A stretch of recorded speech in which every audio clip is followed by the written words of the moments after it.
Zug, Singapore, and London ranked the highest in Coindesk's crypto hubs list this year, which details the best places in the world to live and work in crypto. Joining us now to discuss how these rankings came to be is the CEO and co-founder of Iomob, Boyd Cohen. Welcome to the show, Boyd. Thank you, Jen. Nice to be here. Wonderful to have you on this Friday morning. Now, you consulted with Coindesk to create these rankings. Talk to us about the methodology. What went into scoring and rating these cities? It's always a tricky prospect, and it's always going to be contentious, the results. And this was the first time we ever collaborated to build this. So it's going to be a learning process for all of us as we move on to future rankings. I actually, in the past, used to do smart cities rankings for Fast Company, and that's kind of how the conversation got started about collaborating. Worked with the team at Coindesk over, 6 months or so, and we applied. So I have a background in academics, although I've been working in crypto now for 6 years, and have actually visited or been to events at almost all of the top 15 in our list. So I have some context. We went through kind of a blended process that's somewhat academic and then very practical. In the end, you have to be a bit practical when you do a ranking like this, because there's so many different ways of capturing the data and using the data to actually try to come up with a credible ranking that people would actually, accept on its face as being a neutral, credible result. And in our case, what we did was stage one. We reached out to experts we knew globally, and we specifically sought out people in less obvious places too, so that we had a more holistic approach to this. And the first question was, name the top 20 cities in your opinion, or regions or hubs, because we define it as hubs. So the idea was, you never know. There are areas in the world where it's not just a city, but maybe a region or like a couple cities combined that are creating like the Silicon Valley for crypto, right? So we use that kind of process to get from subject matter experts a list of cities to start with. And then we looked for, out of the 20 or so experts that we got good responses from, we looked at where there was overlap, as in this region or hub has been named by at least two of the experts we reached out to, and that formed the basis of the starting point for the ranking, followed by a collective exercise to choose the indicators that we should select, and then find data that was accessible and acceptable to represent those indicators we wanted to capture. Okay, so definitely a thought-out process in putting this list together. You said you visited all of the countries that not all, most of them. Most of them. Any cities that you were surprised to see make the list? Well, for sure. I mean, I think I barely knew anything about Ljubljana until we did this ranking, so that was one that surprised me.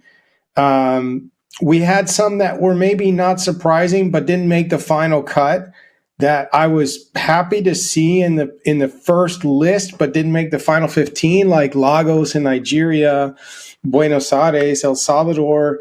Again, going to that point that I think, increasingly, and it's even interesting, some of your prior interviews today regarding sort of the regulatory environment, the approvals of ETFs in the US is kind of interesting to juxtapose. You've got the US market, which did... Some people view the rankings as, well, the U.S. did pretty well, because like 6 cities in the U.S. made the top 15. But when you look at most rankings of cities for innovation, usually the U.S. is dominant, right? And in here, I think the first city ended up, the U.S. city was 8th. So every other cities from around the world before U.S. cities appeared. And that is because of the regulatory environment. Whereas you find in some of these more developing countries and cities like Lagos and others, you have a much more favorable environment. El Salvador, where they actually, of course, used Bitcoin as legal tender. Talk to me a little bit more about how regulation played into the scoring here. We just saw a graphic that had the weights for the scorecard. How important was regulation when putting this list together?